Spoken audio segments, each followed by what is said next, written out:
And the way they talk about him was like he was like this dude that grew up who just had a big old chip on his shoulder. Dude, that fool's the guy that sits at the park bench watching kids on a jungle gym. He's dressed as the bench, dude. Yeah.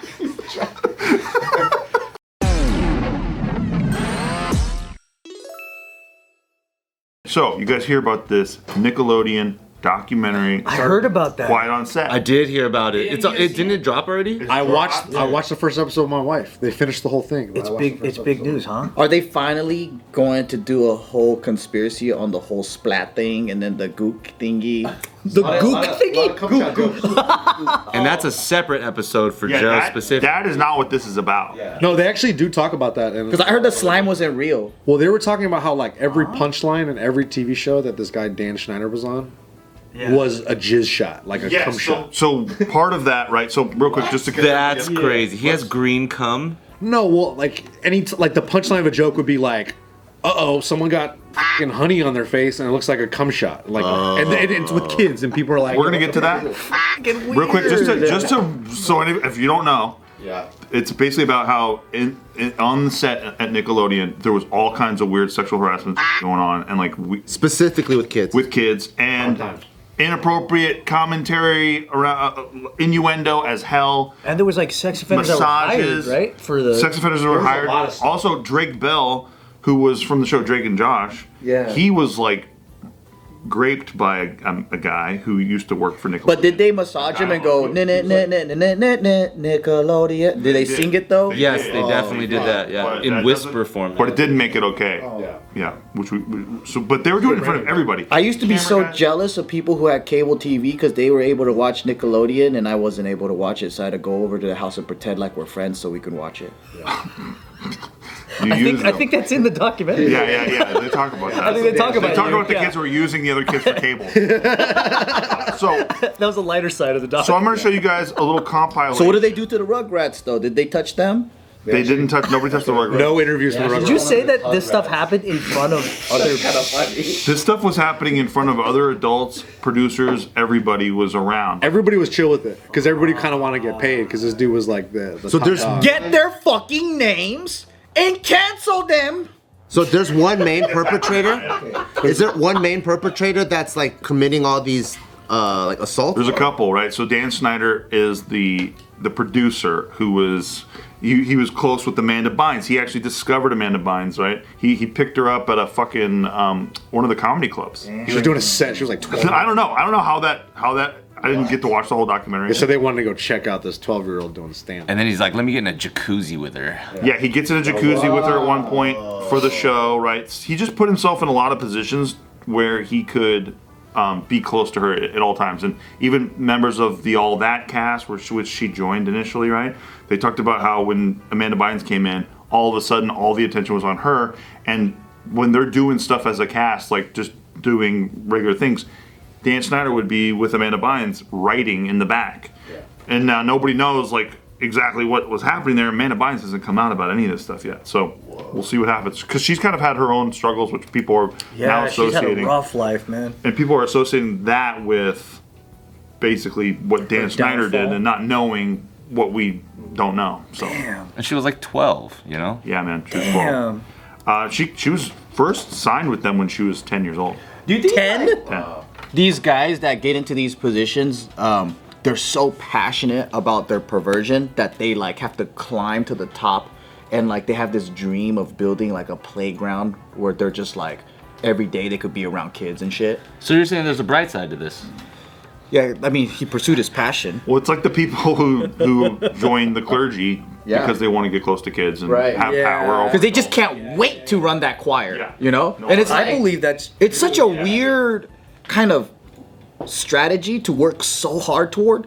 Yeah. But like they dedicate their lives to being in this position of like, I can't wait to be a janitor at an elementary school. I think there's always a weirdness when someone's purely trying to be around kids as much as possible. I know. It's like going out of your way to like really be around kids is kind of weird. So that's what Drake Bell's dad was saying too. And again, I have not watched all this yet, but Drake Bell's dad was saying that he noticed this guy who was basically a dialogue coach. He kept on getting close to Drake and like rubbing on his arm and stuff like that, and like was very touchy-feely with Drake. And like he also saw a video of Drake, the same guy doing the same thing to Leonardo DiCaprio, who was, as we all know, was a kid actor, and when he was very young. So he's like, that's that same shit he's doing to my son.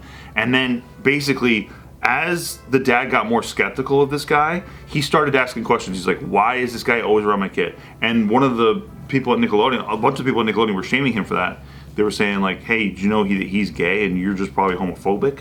Oh no! They pulled that on him, and then they basically started to slowly bleed him out of Drake Bell's life, like maneuvering him. His own father? His own father, by the guy who the dialogue coach was basically like, hey, your dad's really shouldn't be your manager anymore. Like this is like. But that's the whole theme of this whole fucking documentary, or people that like abuse kids and shit. Mm-hmm. It's like they come front facing, like, oh, I'm fucking your friend. Yeah. Because people are like, how would you let your kid? You watch this too? I only saw the first episode, but it's like it's the same. You see the same patterns over and over again, right? Right, It's like yeah. it's like oh yeah, we're gonna promise you all this fame. You're gonna get all this work, all this money. That's crazy, man. Imagine if you're like, my kid's got a talent, they could tap dance, and then you go, I'm gonna bring them in showbiz, right?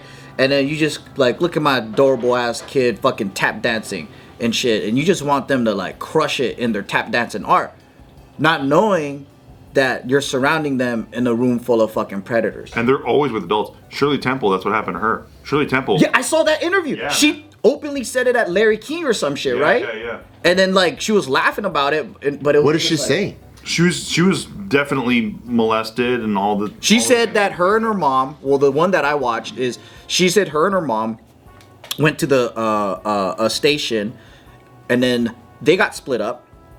For some reason, she went to one producer, and then her mom went to another producer. When Shirley Temple was speaking to one, she's like, oh, he was a nudist or something like that. So he got butt ass naked, and she thought his naked body was so funny. She started cracking up, and then he got embarrassed and he got mad and he kicked her out of the room.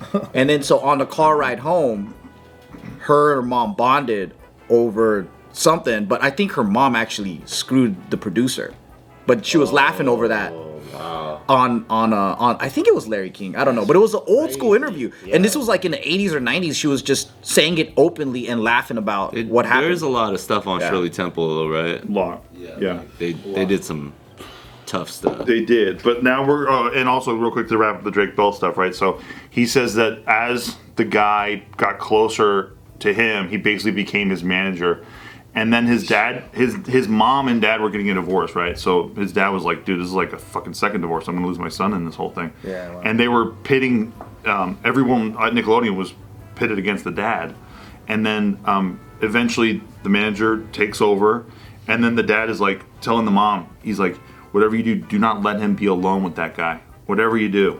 And that's what ended up happening. Like quick. Because his mom didn't know. Mom got tricked, right? Yeah. Like got worked by the guy. The guy was good. He was nice, and He's done it before. wanted to take you to Disneyland. We're cool. We're cool with my friends. It's all cool. Damn. And then he would go a couple times and nothing would happen. It was all chill. But then eventually, Drake wakes up to being sexually assaulted by the same guy. by the same guy, and he says the interview. This is pretty crazy shit. But he basically says that they're like, do you want to talk about what happened? He's like, I'll put it like this. He's like, whatever you can think of as the most horrible things that could happen, that's what happened. Oh my god. I don't know, because I could think of horrible things, and he probably didn't do that crazy. I don't think I don't think anybody had tentacles, Joe. Okay. Okay, yeah. So No tentacles. yeah, no tentacles. No one was using whiteout. Let's just get rid of all the variables. Okay, so now I'm gonna show you. Now that we did some really harsh stuff, we're gonna talk about some of the innuendo stuff that was basically no, out we're gonna in see the examples. open, right? Oh, dude, fuck, this is weird. Nickelodeon, dude. Sentences that I bet not one person has ever said before in the history of mankind. Sentence number 1. Oh man, my uvula got stuck between that hamster's toes. Huh? See? That could never happen because your uvula is that swingy thing in the back of your throat right here. Oh. So there's no way you could get it stuck between a hamster's toes. And she's like, what, 14 here? Something like that? Number 3. I'm soaking wet! Quick, somebody bring me the ocean! No one would ever say that. Why? Because if you were soaking wet and you were upset about it, the last thing you'd want is for somebody to bring you the ocean. Because the ocean is even more wet than even the wettest person in the world. Have you ever tried to get your big toe in your mouth? Check this out. Oh yeah. Oh my god, this is full as fuck. fucking weird, man. Yeah, because they would always talk about feet in the whole Yeah. fucking documentary. They were saying like how he would show people So much fetish shit. From a potato. Oh my god.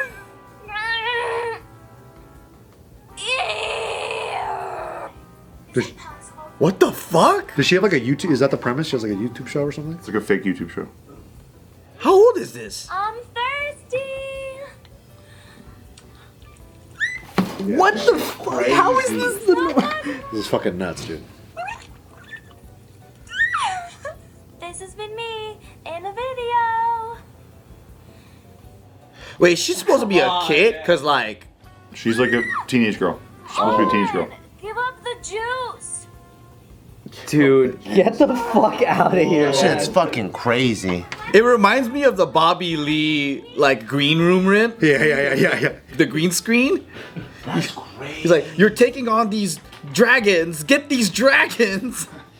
Dude, that's so Yeah. like it's crazy because I see them respond to these things and they'll be like, no, but like it's your context and how you're watching it, and it's like, yeah, I get that if a kid saw that it would be innocent and they would just laugh. Yeah. But if the intention was to hide your kink in it, that's fucked up. On top of who we know this guy is now, because like you talk to other child actors and they're like, oh, we've always heard about Dan Schneider. Like that was something that was gonna get popped eventually. Plus, who's directing this? You hold a potato next to your face and you're like, I'm trying to juice the potato.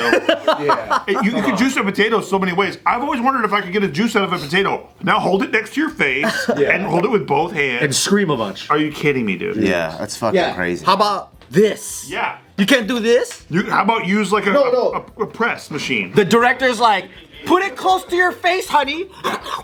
Yeah. Like, what the fuck, dude? Yeah, that's wild, man. Or just put a straw in a potato and try to drink from it.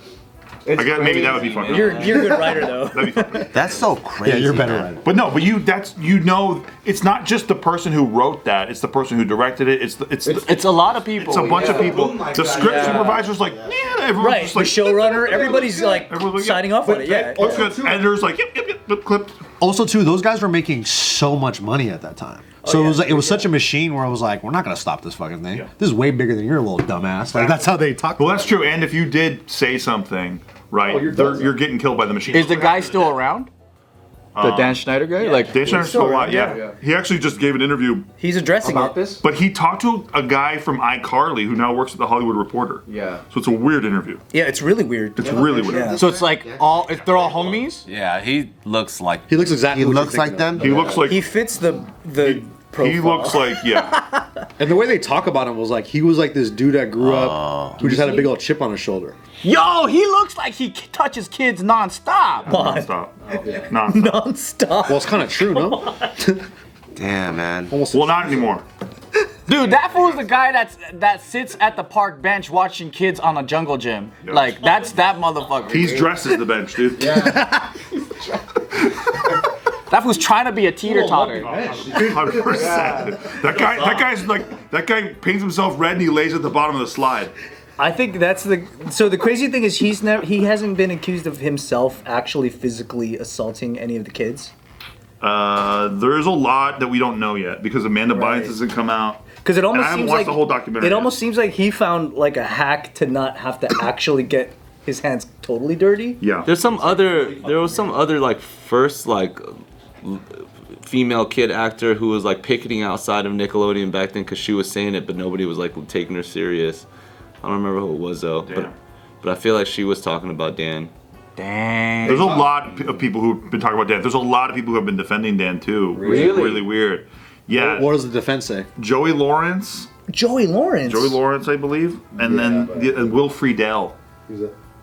He was the big brother on Boy Meets World. Oh, damn! I like that guy. They both did letters in defense of Character witness stuff. Yeah, character witness stuff, and that now it was actually during the Drake Bell thing. They actually did letters for the guy who was like touching on all over Drake Bell, basically saying like, this guy's a good guy, like you gotta give him a shot. I mean, that's a tough bet if they want to do that. The same way that it happened to the dude from That 70s Show. Remember where like Right, exactly. all these people came out and they did character things, and then he was guilty, and then they're all like, "Oh fuck!" Yeah. Didn't Ashton Kutcher and Mila, yeah, they all they got backed him up. canceled for that, for backing him up, right? But they didn't. So the sad thing is that when people do these character things, they're not always fully backing them up. They're just like, I'm just gonna say what my experience is, and they can use that. Real quick correction is Ryder Strong, not Joey Lawrence. Oh wow. Yeah, Ryder Strong. The Strong. guy who's also in Boy Meets World. Yeah. Sean, right? Not Joey Lawrence. In those instances, sometimes like you like with those character references and stuff, they might not be privy to actually knowing or seeing those things. You know, people can have a very good two-faced like. That's what I'm saying. Yeah. You could have like a. It's not like they'd be wrong for what they said, but it is kind of weird that like. These guys are proving that they're snakes. Yeah. I don't understand why someone wants to go so far to touch a kid. What do you mean? Like, it's the value. I don't get the value. It's like, You want Nick to explain it to you? it's like you worked. Good that you don't get the value. hard. Yeah, it's really good. To me, it's like you're working so hard. Joe, it's quite simple. Let me tell you. Something that sucks. Like, look at it's like this dude. Think about the long game he played, right? Yeah. Took him to Disneyland, all that. He's like hanging out with them. I'm like, dude, you're working so hard for garbage. Like, kids they're fucking garbage. This is why you'd have a tough time as an actor, my friend, because you have to put yourself in the mind space. Kids are garbage. Empathy, Joe. Empathy. Yeah. Walk a mile in Dan Schneider's shoes for a little bit. Okay. All right. You ever think about what he's going through? Well, to me, Well, you ever think about like what if Daniel Day-Lewis got a part to be a child molester? That's Yeah, he's like, you guys. like, I'm serious about acting, so I'm gonna do this. Well, no, he's got his little notebook though. You know, he'd be like, how do I put myself in this fucking mindset? What's the first choice he does? He just gets the glasses. you know what the problem is? This guy wants it too bad. Cause like when you think he's being a simp? I'm a kid magnet fool. I can't get him off me, and I'm just like, get the fuck away. Like, you don't want it. It's like if you're like a fucking handsome man and all these women want you, just get the fuck away, right? So Play hard to get is what you're saying. when I look at the kids, get the fuck away, you fucking thirsty bitch. I gave you so much attention already. This fool, he's so thirsty, it manifested into this weird, it transformed into this weird obsession. So it's more on his execution that you don't like? Yeah, so stay tuned for more child molesting tips from Joe Jitsukawa. The way he asked about the Disneyland was a little funny.